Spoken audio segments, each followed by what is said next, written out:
After finding out my wife lied to me about being a virgin, I slept with her friend.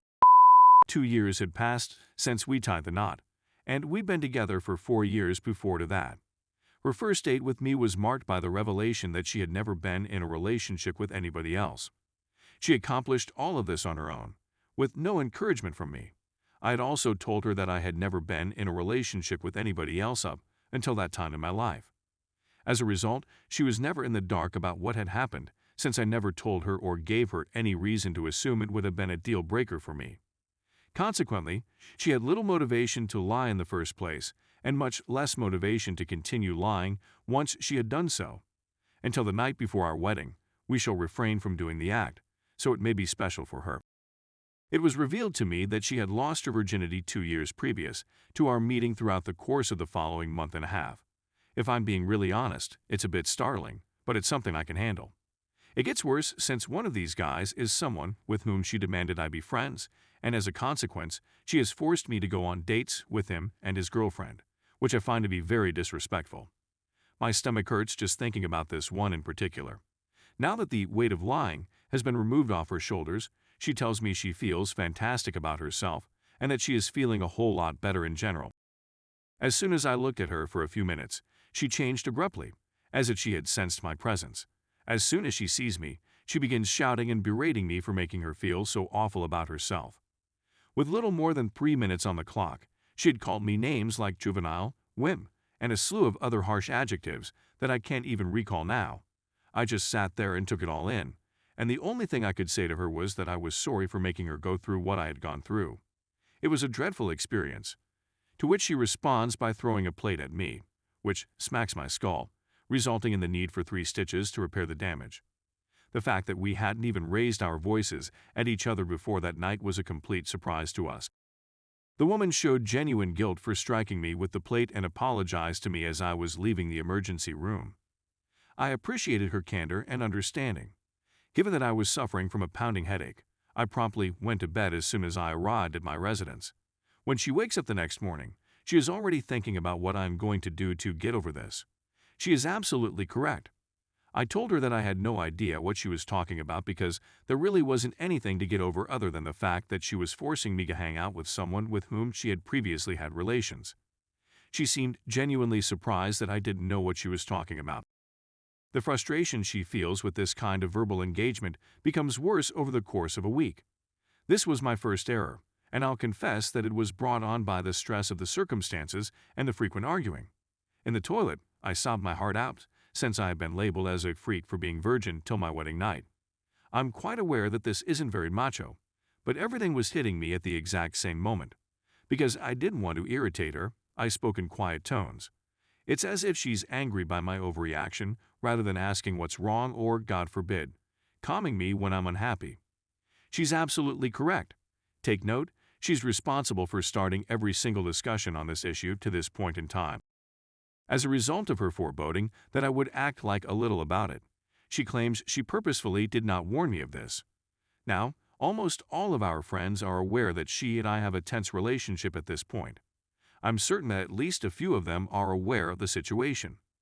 I get a text message from Tara, one of her pals, who expresses a wish to have a conversation with me by text messaging. She has summoned me to the building where she lives. When I inquire as to the source of her distress, she responds that she feels terrible because she has known about her background her entire life, and that she wanted me to be aware that during the first year we were dating, my wife and her male buddy, with whom I had been required to be friends, continued to visit and see each other on a regular basis. To put it another way, she was having contact with this man throughout the first year. I was told we had to wait until we were legally married before we could do so. Honestly, this had a very personal resonance for me, and I'm not going to lie, I was moved to tears by it. I'm talking about really difficult, and I found myself crying once again, so I excused myself and began walking away from the table. For her part, Tara wrapped her hand around mine and emphasized that she didn't want me to go or be alone since I was so unhappy. It took her about 5 minutes to hold me as I wept like a baby. If I had gone sooner, it would have made a significant difference in the quality of my life in the long term. Alternatively, I made the mistake of kissing her, which she surprised me by reciprocating with a kiss of her own. In the end, we were able to go into her bed and have. Given my internal struggle, I'm completely at a loss on what to do. I consider myself to be a who cheats, and I despise myself as a result of my actions. Despite the fact that I have forgiven my wife for the way in which she has treated me from the beginning of this struggle, I remain dissatisfied with her. Because, in addition to being a dishonest, I took advantage of a nice person and mistreated her in ways that I had never done with anyone else before makes me feel far worse.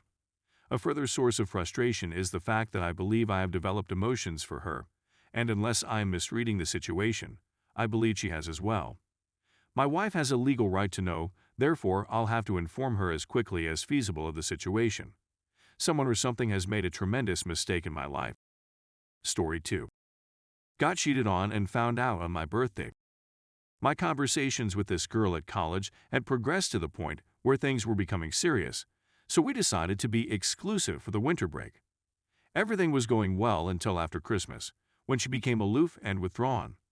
It was at this point that I should have realized something bad was about to happen, but I texted her to find out what was going on, and she replied, "I really like you, but I'm super overwhelmed and I'm going to be super busy, so I'm not sure if we can have a serious relationship," which I was fine with because I wasn't in a hurry, and we agreed to give it a chance. So summer came to an end, and I went to school, and for the first 2 nights after we returned, she slept at an apartment that I recognized as her friend's, but I couldn't tell you who they were since I thought it was one of her friend's places. I eventually get to see her on the 3rd night, and everything returns to normal. It was a great deal of fun, and I felt confident in her once again. My birthday is the next night, and she extends an invitation to go out to the bars with her. However, she spent the whole night speaking with this other individual, and I was starting to get concerned, so I introduced myself to him, and it turned out to be one of her friends, about whom she had previously said that I need not be concerned. I'm going to be honest with you. That is her boyfriend, her closest friend, tells me as they part ways at the end of the night. I'm going to be honest with you. That is her boyfriend, and she is going home with him tonight. They had just been dating for a week when this happened. In other words, she was clearly too busy and overwhelmed to be in a meaningful relationship with me, yet she went ahead and started seeing the person she had previously warned me not to be concerned about instead. Moreover, my friends were there, and I seemed to be an idiot. Even so, she never informed me directly. Instead, she had her closest friend explain it to me, after which I went back home and barred her from communicating with me. It's been the worst birthday ever, and my trust issues are at an all-time low. I keep hearing her best friend say that to me over and over in my head, and it makes me feel so silly.